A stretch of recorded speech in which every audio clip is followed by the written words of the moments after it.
Selamat datang dan selamat mendengarkan Sirah Nabawiyah episode ke-48 tentang Perjanjian Hudaybiyah Zulkaidah 6 Hijriah. Yang pertama, tentang penyebab Umrah Hudaybiyah.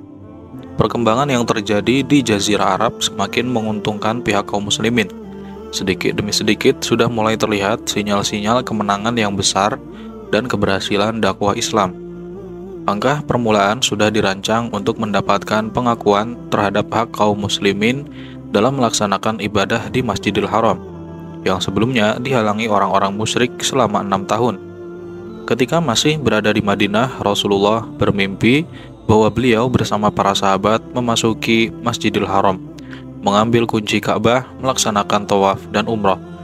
Sebagian sahabat ada yang mencukur dan sebagian yang lain ada yang memendekkan rambutnya. Beliau menyampaikan mimpinya ini kepada para sahabat dan mereka tampak senang. Menurut perkiraan mereka, pada tahun itu pula mereka bisa memasuki Mekah. Tidak lama kemudian, beliau mengumumkan hendak melakukan umroh. Untuk itu, mereka melakukan persiapan untuk mengadakan perjalanan jauh. Selanjutnya, tentang mobilisasi kaum muslimin. Orang-orang Arab Badui yang mendengar rencana beliau ini juga berdatangan untuk ikut bergabung. Beliau mencuci pakaian lalu menaiki unta beliau yang bernama Al-Qaswa. Madinah diserahkan kepada Ibnu Umi Maktum atau Numailah Al-Laitsi. Keberangkatan beliau tepat pada Senin 1 Dzulqa'dah 6 Hijriah. Di antara istri beliau yang ikut adalah Ummu Salamah.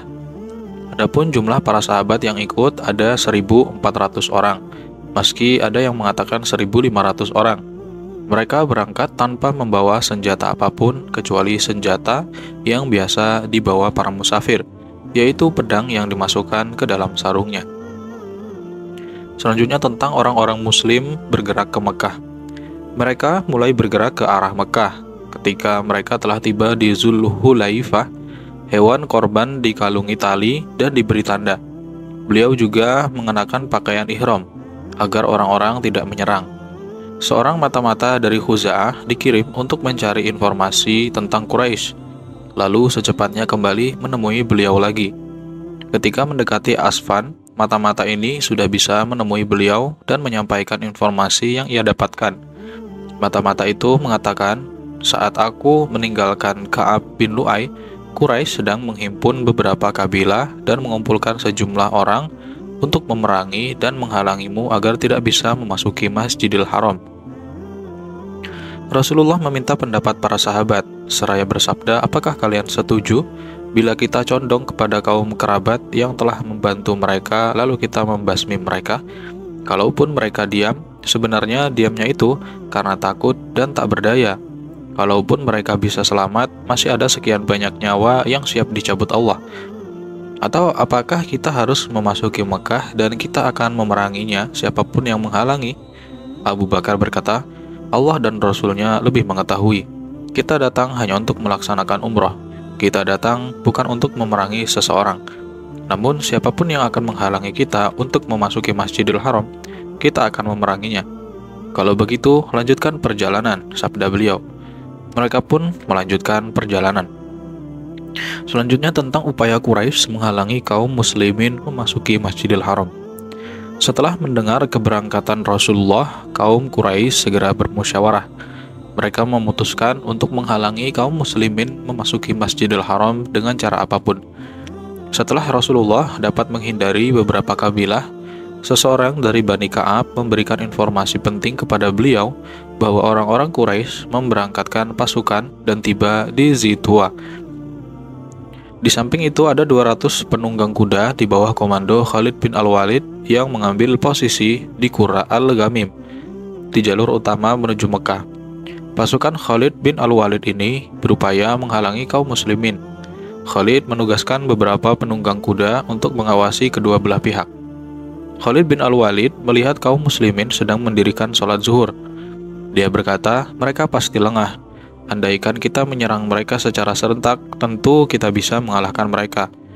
Dia memutuskan untuk menyerang kaum muslimin saat melaksanakan sholat asar secara serentak. Tetapi Allah menurunkan hukum sholat khauf. sehingga kesempatan itu pun hilang dari tangan Khalid dan pasukan Quraisy. Selanjutnya tentang mengalihkan rute perjalanan dan menghindari bentrokan fisik. Rasulullah mengambil jalur yang sulit dan berat di antara celah-celah gunung bersama para sahabat ke arah kanan melewati Al-Hamsi menuju Saniyatul Murar sebelum turun ke Hudaybiyah. Beliau tidak melewati jalan utama menuju Mekah yang melewati Tanim, atau beliau tidak mengambil jalan ke arah kiri. Setelah Khalid bin Al-Walid dan pasukannya melihat kepulan debu yang ditinggalkan kaum muslimin dan dia menyadari bahwa mereka telah lolos, secepatnya dia kembali ke Mekah dan memperingatkan Quraisy. Rasulullah meneruskan perjalanan. Setelah tiba di Saniyatul Murar, unta beliau menderum. Orang-orang berkata, "Biarkan ia beristirahat sebentar. Biarkan ia beristirahat sebentar." Lalu unta beliau itu disuruh bangkit lagi. Mereka berkata, "Al-Qaswa tetap menderum, Al-Qaswa tetap menderum." Nabi bersabda, "Al-Qaswa tidak menderum atas kehendaknya sendiri, tetapi dia ditahan malaikat yang dulu menahan pasukan gajah." Kemudian beliau bersabda lagi, "Demi zat yang diriku ada di tangannya, jika mereka meminta kepadaku suatu rencana untuk menghormati apa yang telah disucikan Allah, tentu aku akan memberikannya." Kemudian beliau membentak Al-Qaswa sehingga bangkit, lalu berjalan lagi hingga memasuki ujung Hudaybiyah. Di dekat suatu kolam yang di sana hanya terdapat sedikit air. Orang-orang mengambilnya sedikit-sedikit namun tetap tidak mencukupi. Mereka mengadukan rasa haus kepada Rasul. Setelah itu, beliau memungut anak panah dari tabungnya, lalu memerintahkan agar anak panah itu ditancapkan di kolam tersebut dan air pun memancarkan deras. Demi Allah, mereka terus-menerus mengambil air itu hingga puas. Selanjutnya tentang Budail menjadi perantara antara Rasulullah dan Quraisy. Setelah Rasulullah merasa tenang berada di tempat tersebut, tiba-tiba muncul Budail bin Warqa Al-Khuzai bersama beberapa orang dari Bani Khuza'ah. Bani Khuza'ah sering memberi nasihat kepada beliau. Budail berkata, "Saat aku meninggalkan Ka'ab bin Lu'ay, mereka siap berangkat ke Hudaybiyah dengan membawa pasukan. Mereka hendak memerangi dan menghalangimu memasuki Masjidil Haram."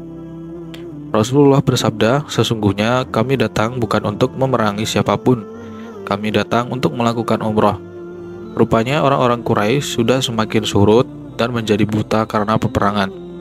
Jika mereka menghendaki, engkau bisa membujuk mereka dan membukakan jalan bagiku. Dan jika mereka menghendaki untuk memasuki sesuatu yang biasa dimasuki manusia, mereka bisa melakukannya, yang berarti mereka masih memiliki nyali. Sungguh, perang telah menghabiskan perbekalan orang-orang Quraisy dan membahayakan mereka.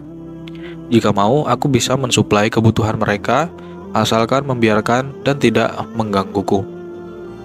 Kalau mereka mau bergabung dengan manusia untuk masuk tanah haram, silahkan. Tetapi, kalau mereka menginginkan perang, demi zat yang diriku berada di tangannya, aku pasti akan melayani keinginan mereka hingga kemenangan yang lalu hanya menjadi milikku, atau biarlah Allah menentukan keputusannya." Budail berkata, "Aku akan menyampaikan apa yang engkau katakan ini kepada mereka." Budail segera pergi untuk menemui Quraisy. Ia berkata kepada mereka, "Aku datang kepada kalian setelah menemui Muhammad, dan aku mendengar dia telah mengucapkan suatu perkataan. Jika kalian menghendaki, aku bisa memberitahukannya kepada kalian." Orang-orang yang bodoh di antara mereka berkata, "Kami tidak membutuhkan engkau memberitahukan sesuatu pun dari dirinya kepada kami." Namun orang-orang yang tajam pikirannya di antara mereka berkata, "Sampaikan apa yang engkau dengarkan darinya." Budail berkata, "Aku mendengar dia berkata begini dan begitu." Akhirnya Quraisy mengutus Mikras bin Hafs saat Rasulullah melihatnya dari kejauhan. Beliau bersabda, dia adalah orang yang suka berkhianat. Saat Mikras tiba, beliau mengucapkan seperti yang beliau ucapkan kepada Budail dan rekan-rekannya. Setelah itu, Mikras berbalik untuk menemui orang-orang Quraisy dan menyampaikan pesan beliau. Selanjutnya tentang beberapa orang utusan Quraisy. Seseorang dari Kinanah yang bernama Al-Hulais bin Al-Qamah berkata kepada Quraisy, "Biarkan aku menemui Muhammad." Mereka menjawab, "Silakan." Saat Rasulullah dan para sahabat melihat kedatangan Al-Hulais dari jauh, beliau bersabda, "Itu adalah Fulan." Ia berasal dari kaum yang sangat menghormati hewan korban. Lepaskan hewan-hewan korban itu agar mendekatinya. Mereka pun melepaskan hewan-hewan kurban itu dan menyambut kedatangan Al-Hulais dengan bertalbiyah. Ketika Al-Hulais melihat pemandangan tersebut, dia berkata, "Maha suci Allah, tidak selayaknya orang-orang Quraisy menghalangi mereka untuk memasuki Masjidil Haram." Ia pun langsung membalikan badan menemui rekan-rekannya dari Quraisy. "Aku melihat hewan-hewan korban yang telah diikat dan diberi tanda. Menurut pendapatku, tidak selayaknya mereka dihalang-halangi." Setelah itu terjadilah perdebatan sengit antara dirinya dan orang-orang Quraisy. Urwah bin Mas'ud As-Saqafi berkata, "Ini adalah tawaran yang bagus bagi kalian. Terimalah tawaran ini dan berikan kesempatan kepadaku untuk menemuinya." Mereka pun berkata, "Kalau begitu temuilah dia." Urwah menemui Rasulullah. Lalu beliau menyampaikan seperti yang beliau sampaikan kepada Budail. Urwah berkata, "Wahai Muhammad, bagaimana pendapatmu bila seluruh kaummu ini binasa? Apakah engkau melihat ada orang Arab sebelummu yang berhasil membinasakan keluarganya? Kalaulah bukan itu, demi Allah, sesungguhnya aku melihat wajah-wajah dan sekelompok manusia akan lari dan meninggalkanmu." Abu Bakar berkata, "Hisaplah kemauluan Lata. Apakah menurutmu kami akan lari meninggalkannya?" Urwah bertanya, "Siapa orang ini?" Orang-orang menjawab, "Dialah Abu Bakar." Urwah berkata, "Demi yang diriku ada di tangannya, andai kata tidak karena tugas di pundakku saat ini, tentu aku akan memenuhi apa yang engkau inginkan." Urwah kemudian berbincang-bincang dengan beliau. Setiap kali berkata, ia memegang jenggot beliau. Al-Mughirah bin Syu'bah berjaga-jaga di dekat kepala beliau sambil menghunus pedang. Ketika Urwah hendak memegang jenggot beliau, Al-Mughirah memukul tangan Urwah dengan punggung pedangnya sambil berkata, "Jauhkan tanganmu dari jenggot Rasulullah." Urwah mendongakkan kepala lalu bertanya, "Siapa orang ini?" "Al-Mughirah bin Syu'bah," jawab orang-orang di sekitarnya. Urwah berkata, "Hai anak nakal, bukankah aku yang membereskan urusan karena kenakalanmu dulu?" Sebelum masuk Islam, Al-Mughirah yang merupakan keponakan Urwah ini memang pernah membunuh beberapa orang dan merampas harta mereka. Karena ulahnya itu, Urwah harus mengeluarkan uang tebusan untuk diserahkan kepada keluarga para korban. Kemudian Al-Mughirah mendatangi Rasulullah dan masuk Islam. Beliau bersabda saat itu, "Aku bisa menerima keislamanmu, tetapi tentang harta benda yang kau bawa, aku tidak mempunyai urusan dengannya." Kemudian Urwah menyibak kerumunan para sahabat dan kembali kepada rekan-rekannya dari Quraisy. Di sana dia berkata, "Wahai semua orang, demi Allah, aku pernah menjadi utusan untuk menemui para raja, Kaisar dan Kisra. Demi Allah, tidak pernah kulihat seorang raja yang diagung-agungkan rekan-rekannya seperti yang dilakukan rekan-rekan Muhammad terhadap dirinya. Demi Allah, setiap kali Muhammad mengeluarkan dahak, maka dahak itu pasti jatuh di telapak tangan salah seorang di antara mereka. Lalu dia mengusap-usapkannya ke wajah atau kulit badannya. Jika dia memberikan suatu perintah, mereka segera melaksanakan perintahnya. Jika dia wudhu, mereka seperti orang yang sedang bertengkar karena berebut sisa air wudhunya. Jika dia berbicara, mereka menghentikan pembicaraan di depannya. Mereka tidak pernah mendongakkan pandangan ke wajahnya karena penghormatan terhadap dirinya. Dia telah menyampaikan tawaran yang layak kepada kalian. Karena itu, terimalah tawaran tersebut."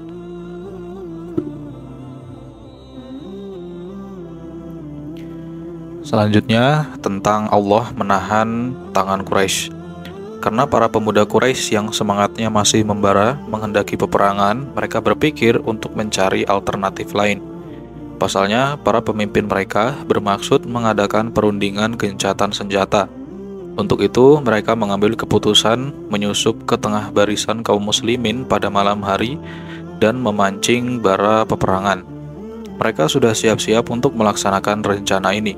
Setidaknya 70 atau 80 orang di antara mereka yang turun dari Gunung Tanim dan hendak menyusup ke tengah barisan kaum muslimin. Namun Muhammad bin Maslamah yang bertugas sebagai komandan dapat menangkap mereka semua. Karena sejak semula menginginkan suasana damai, maka Nabi memaafkan dan melepaskan mereka semua. Sehubungan dengan ini, Allah menurunkan ayat, "Wa huwallazi kaffa aydiyahum ankum wa aydiyakum anhum bi batni Makkah min ba'di an adfarakum alaihim." dan dialah yang menahan tangan mereka dari membinasakan kamu dan menahan tangan kamu dari membinasakan mereka di tengah kota Mekah sesudah Allah memenangkan kamu atas mereka.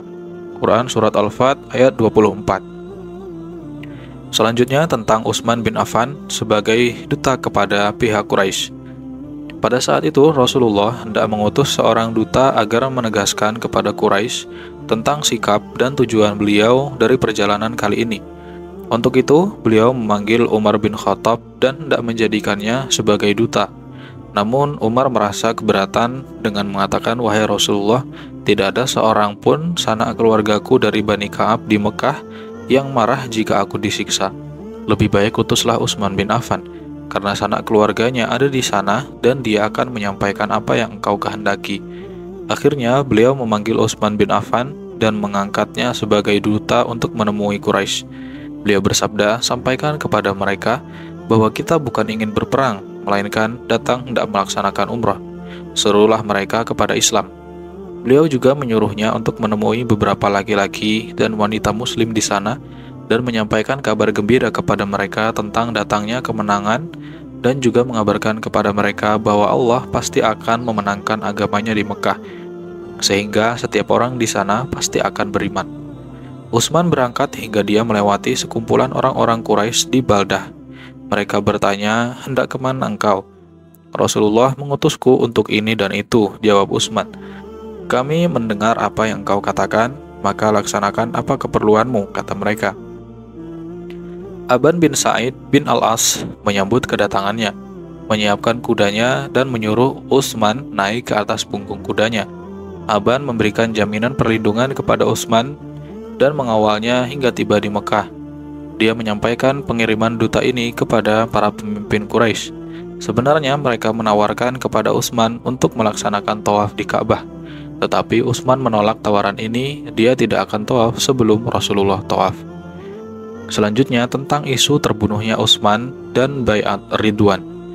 Orang-orang Quraisy cukup lama menahan Utsman bin Affan di Mekah. Mereka mungkin saja hendak mengajaknya bermusyawarah, memecahkan masalah yang sangat rawan ini, dan mereka merasa puas. Dan mestinya setelah itu mereka mengembalikan Utsman dengan jawaban yang mereka tulis dalam sebuah surat.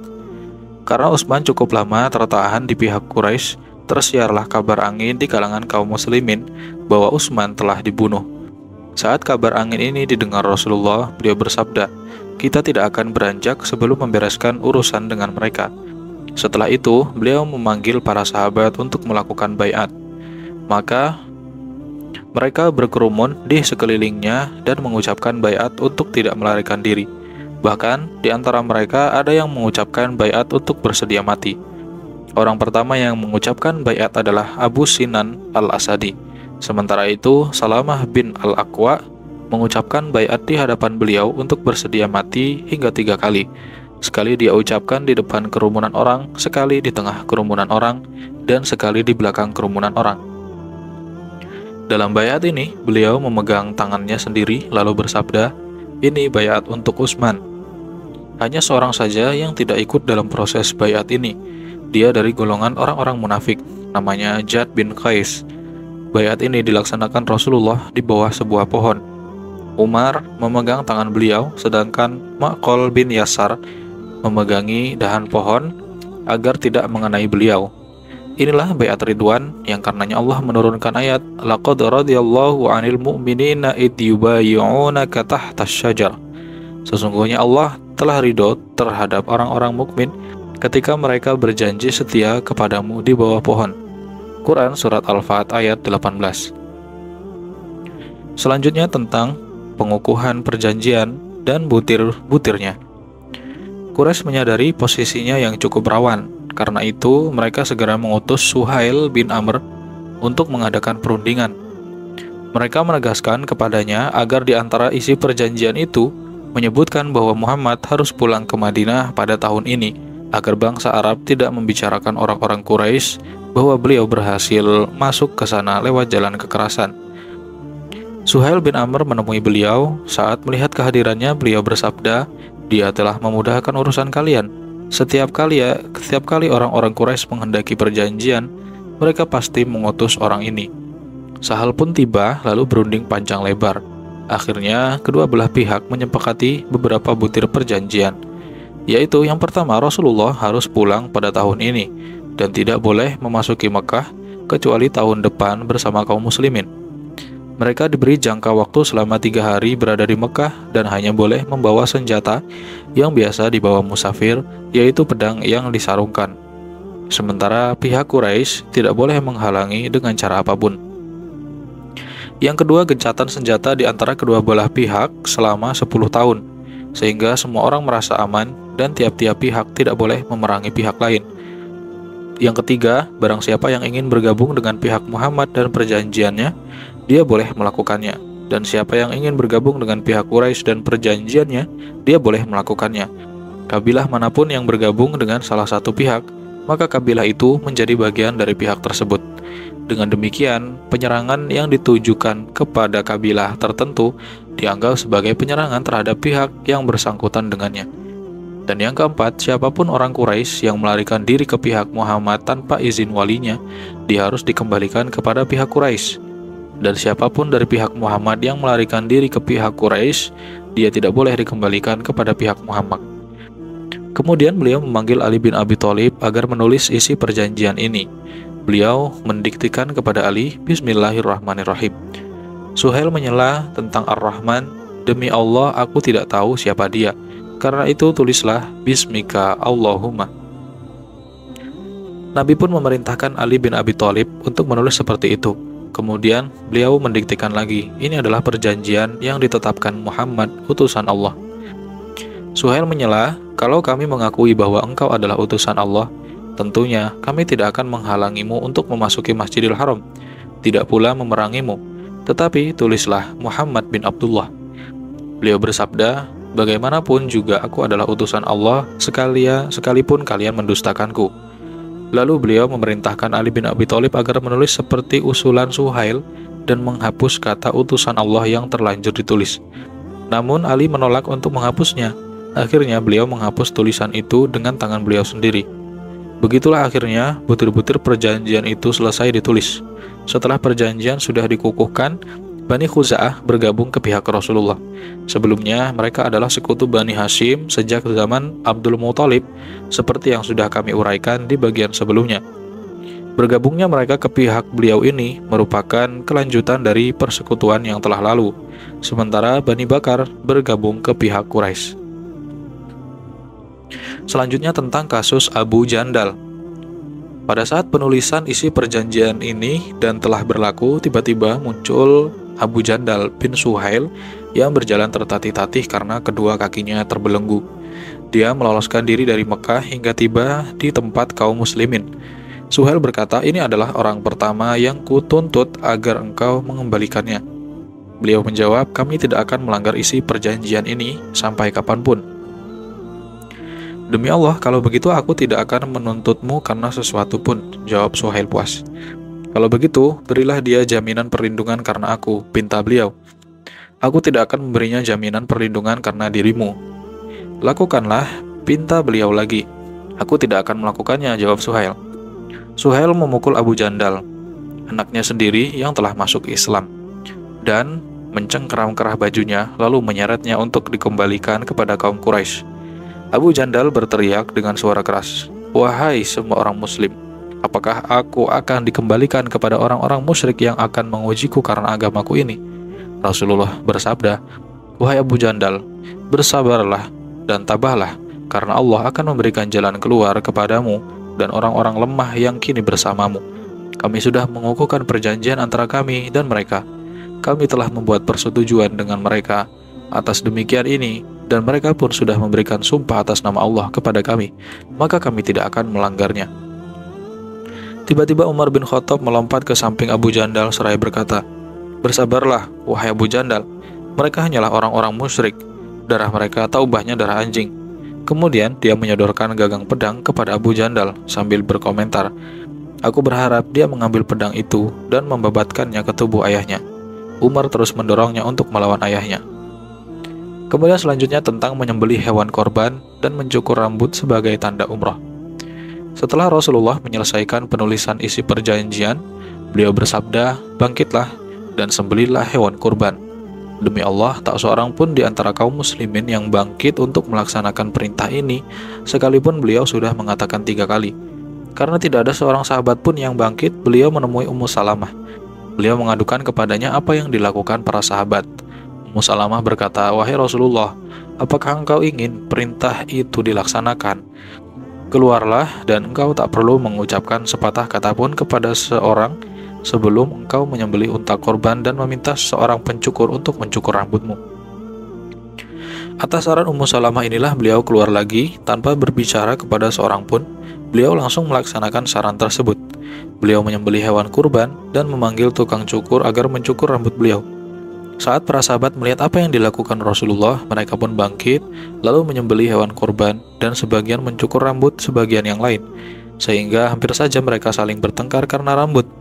1 ekor unta untuk 7 orang, begitu pula sapi. Rasulullah menyembelih unta yang dulunya milik Abu Jahal, yang di hidung unta itu ada cincin perak, dengan tujuan untuk memancing kejengkelan orang-orang musyrik.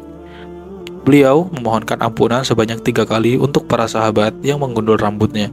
Sedangkan untuk para sahabat yang hanya memendekkan rambutnya, beliau memohonkan ampunan 1 kali saja bagi mereka.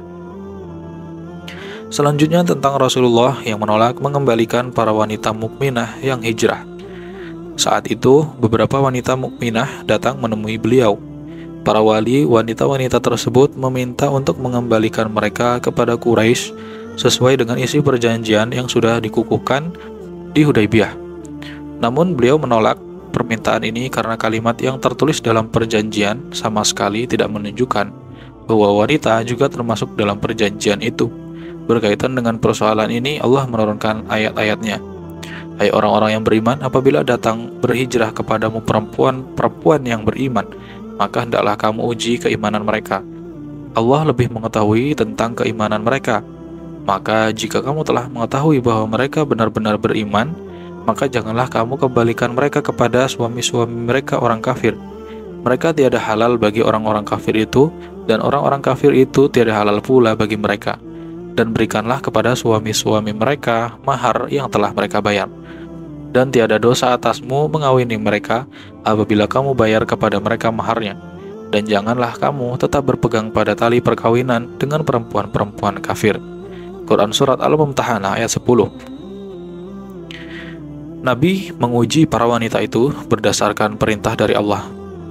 "Hai Nabi, apabila datang kepadamu perempuan-perempuan yang beriman untuk mengadakan janji setia bahwa mereka tidak akan menyekutukan Allah, tidak akan mencuri, tidak akan berzina, tidak akan membunuh anak-anaknya, tidak akan berbuat dusta yang mereka ada-adakan antara tangan dan kaki mereka, dan tidak akan mendurhakaimu dalam urusan baik, maka terimalah janji setia mereka dan mohonkanlah ampunan kepada Allah untuk mereka. Sesungguhnya Allah Maha Pengampun lagi Maha Penyayang." Quran Surat Al-Mumtahanah ayat 12. Siapa yang menerima syarat-syarat ini, maka beliau bersabda kepadanya, "Aku telah membaiatmu." Setelah itu, beliau tidak mengembalikan mereka kepada pihak Quraisy. Dengan hukum dalam ayat-ayat dalam surat tersebut, orang-orang muslim menceraikan istri-istri mereka yang kafir. Saat itu juga Umar bin Khattab menceraikan 2 istrinya yang kafir. Selanjutnya, salah seorang di antara keduanya diperistri oleh Muawiyah, sedangkan satunya lagi diperistri oleh Sofwan.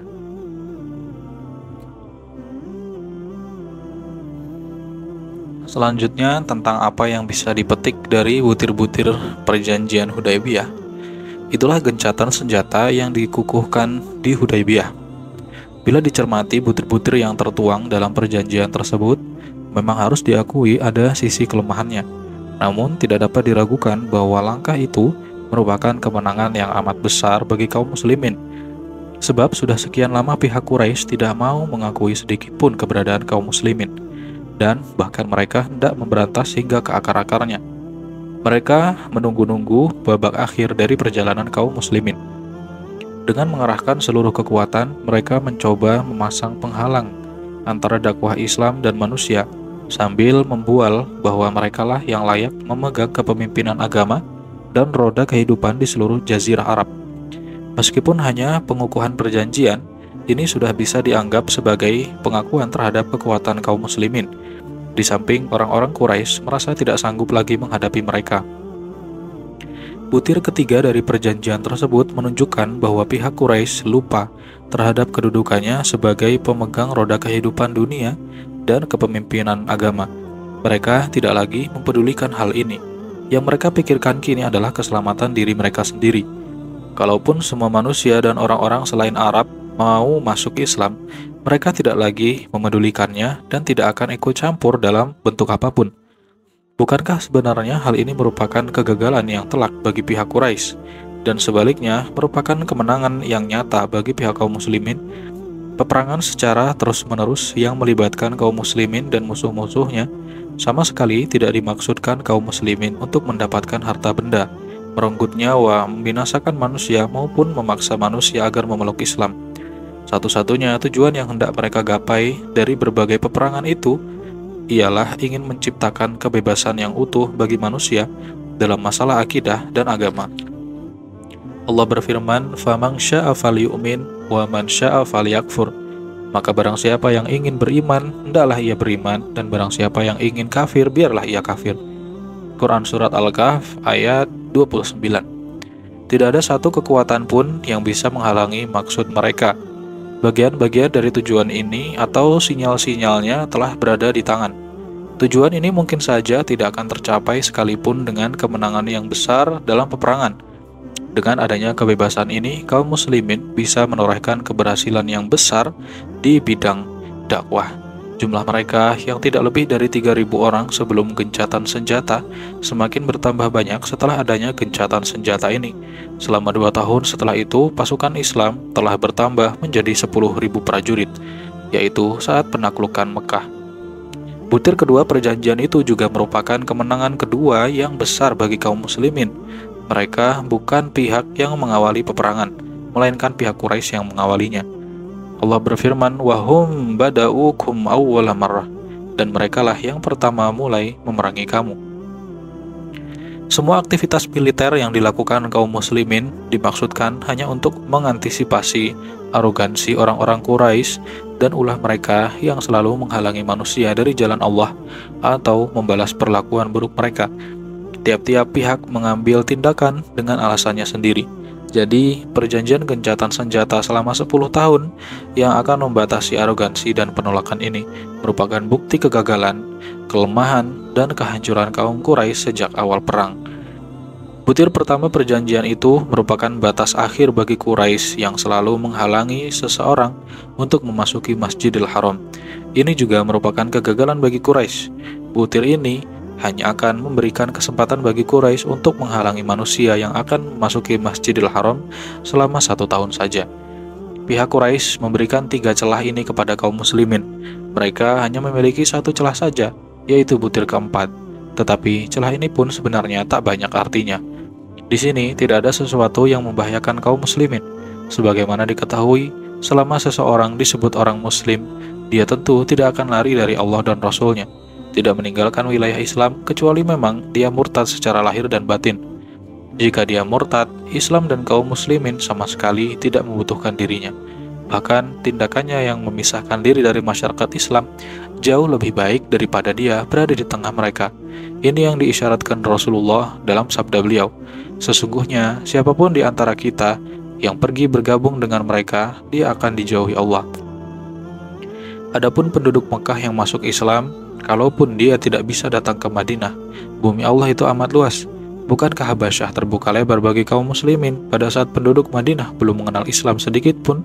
Hal ini juga diisyaratkan Rasulullah dalam sabda beliau, "Barang siapa di antara mereka hendak mendatangi kita, Allah akan memberikan jalan keluar bagi dirinya." Kesepakatan yang diambil Rasulullah dalam perjanjian tersebut, sekalipun secara sepintas tampak merupakan keunggulan bagi Quraisy, sejatinya itu mencerminkan kegundahan, kegelisahan, dan ketakutan mereka terhadap eksistensi paganisme. Mereka merasa seolah-olah eksistensi mereka berada di pinggir jurang yang terjal. Maka langkah inilah yang mereka ambil. Bila di antara kaum muslimin ada yang lari ke pihak Quraisy, Nabi tidak akan memintanya agar dikembalikan. Ini merupakan bukti bahwa beliau benar-benar tegar dalam meneguhkan kekuatan dan sama sekali tidak risau dengan syarat yang tercantum dalam perjanjian tersebut. Selanjutnya tentang kekecewaan kaum muslimin dan dialog Umar dengan Rasulullah. Itulah tadi hakikat yang terkandung dalam butir-butir kesepakatan gencatan senjata tersebut. Namun, ada dua alasan yang mengaburkan kecerdasan berpikir kaum muslimin, sehingga karenanya mereka tampak kecewa dan sedih. Yang pertama, sebelumnya beliau sudah menyatakan untuk mendatangi Masjidil Haram dan tawaf di sana. Lalu mengapa beliau kembali lagi tanpa melakukan tawaf? Kemudian yang kedua, beliau adalah utusan Allah dan jelas berada di atas kebenaran. Allah telah menjanjikan kemenangan bagi agamanya. Tetapi mengapa beliau secepat itu merendahkan diri? Menurut asumsi para sahabat saat itu, dengan mengukuhkan perjanjian tanpa melakukan tekanan terhadap Quraisy lebih dahulu. Dua alasan inilah yang menimbulkan keresahan hati dan dugaan yang macam-macam dalam benak mereka. Dua hal tersebut telah membuat perasaan kaum muslimin terluka karena kegelisahan dan kepedihan lebih menguasai pikiran, dan mereka tidak memikirkan lebih jauh dampak dari isi perjanjian itu. Boleh jadi orang yang paling murung di antara mereka adalah Umar bin Khattab. Dia menemui Nabi dan bertanya, "Wahai Rasulullah, bukankah kita berada di atas kebenaran dan mereka di atas kebatilan?" Begitulah jawab beliau, "Bukankah korban yang mati di antara kita berada di surga dan korban yang mati di antara mereka berada di neraka?" Tanya Umar. Begitulah jawab Nabi. "Lalu mengapa kita merendahkan agama kita dan pulang? Padahal Allah belum lagi membuat keputusan antara kita dan mereka?" Tanya Umar. Kemudian Nabi menjawab, "Wahai Ibnu Khattab, aku adalah utusan Allah dan aku tidak akan mendurhakainya. Dia adalah penolongku dan sekali-kali tidak akan melantarkan diriku. Bukankah engkau telah memberitahukan kepada kami bahwa kita akan mendatangi Ka'bah dan tawaf di sana?" Begitulah jawab Rasul. "Tetapi apakah aku menjanjikan bahwa kita untuk ke sana tahun ini?" "Tidak," jawab Umar. "Kalau begitu engkau akan pergi ke Ka'bah dan tawaf di sana pada tahun depan," kata Nabi. Umar belum puas dengan jawaban beliau. Ia kemudian menemui Abu Bakar dan bertanya seperti pertanyaan-pertanyaan yang diajukan kepada Rasulullah. Ternyata Abu Bakar juga memberikan jawaban yang sama persis dengan jawaban beliau. Lalu Abu Bakar menambahi, "Patuhlah kepada perintah dan larangan beliau sampai engkau meninggal dunia. Demi Allah, beliau berada di atas kebenaran." Kemudian surat Al-Fat diturunkan.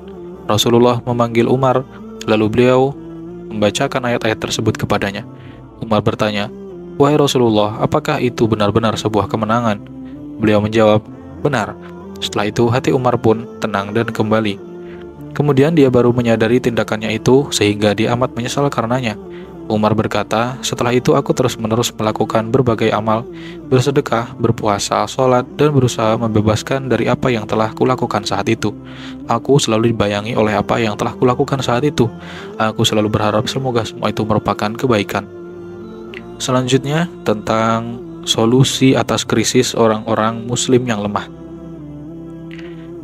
Setelah Rasulullah kembali ke Madinah dan hidup tentram di sana, tiba-tiba muncul seseorang dari kaum muslimin yang masih mendapat siksaan di Mekah.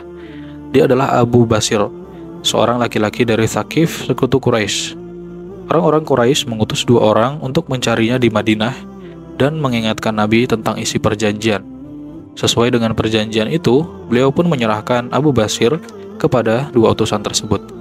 Akhirnya Abu Basir pergi menuju Mekah bersama dua utusan itu. Saat tiba di Zulhulaifah, mereka istirahat sambil makan buah kurma. Abu Basir berkata, "Demi Allah, aku ingin sekali melihat pedangmu yang bagus itu, wahai Fulan." Setelah menghunus pedang yang dimaksudkan, utusan Quraisy itu menyerahkan kepada Abu Basir sambil berkata, "Boleh. Demi Allah, memang ini adalah pedang yang bagus. Ia sudah cukup kenyang malang melintang bersamaku." Abu Basir berkata lagi, "Tolong perlihatkan kepadaku, aku ingin melihat dan memeriksanya." Setelah pedang berada di tangan Abu Basir, dia menusukkannya ke utusan Quraisy itu hingga meninggal dunia. Seorang utusan lagi bisa melarikan diri hingga tiba di Madinah. Dengan berlari-lari, dia memasuki masjid. Saat melihat kehadirannya, Nabi bersabda, "Sepertinya orang itu sedang ketakutan." Setelah berhadapan langsung dengan beliau, utusan Quraisy itu berkata, "Temanku telah dibunuh, dan aku pun hampir dibunuhnya pula." Tak lama kemudian, Abu Basir muncul dan berkata, "Wahai Nabi Allah, demi Allah, Allah telah memenuhi jaminanmu. Engkau telah mengembalikan diriku kepada mereka, kemudian Allah menyelamatkanku dari kejahatan mereka." Beliau bersabda, "Celaka, dia bisa menyalakan api peperangan bila memiliki teman satu saja. Mendengar sabda beliau ini, Abu Basir sadar bahwa dia akan diserahkan lagi ke pihak Quraisy. Maka dia segera beranjak pergi hingga tiba di pinggir pantai. Apa yang dilakukan Abu Basir ini terdengar hingga ke Mekah, dan didengar pula orang-orang muslim di sana. Karena itu Abu Jandal pun meloloskan diri dari Mekah dan bergabung bersama Abu Basir. Langkah Abu Jandal ini diikuti teman-temannya yang lain yang sudah masuk Islam dan selama ini menetap di Mekah. Dengan demikian, cukup banyak orang yang bergabung dengan Abu Basir. Karena markas Abu Basir dan teman-temannya itu merupakan jalur yang dilewati kafilah dagang Quraisy menuju ke Syam, maka setiap ada kafilah dagang Quraisy yang lewat tidak akan lepas dari hadangan mereka dan harta bendanya dirampas. Akhirnya, Quraisy mengirim utusan kepada Nabi untuk menyampaikan pesan bahwa siapapun orang muslim yang menemui beliau dianggap aman. Beliau mengirim balasan, dan setelah itu Abu Basir dan kaum muslimin yang bergabung bersamanya pergi ke Madinah. Selanjutnya, tentang beberapa tokoh Quraisy masuk Islam. Pada awal tahun 7 Hijrah, tepatnya setelah dikukuhkan gencatan senjata, beberapa tokoh Quraisy masuk Islam. Di antaranya adalah Amr bin Al-As, Khalid bin Al-Walid, dan Utsman bin Tolhah. Setelah mereka tiba di hadapan Nabi, beliau bersabda, "Mekah telah menyerahkan jantung hatinya kepada kita."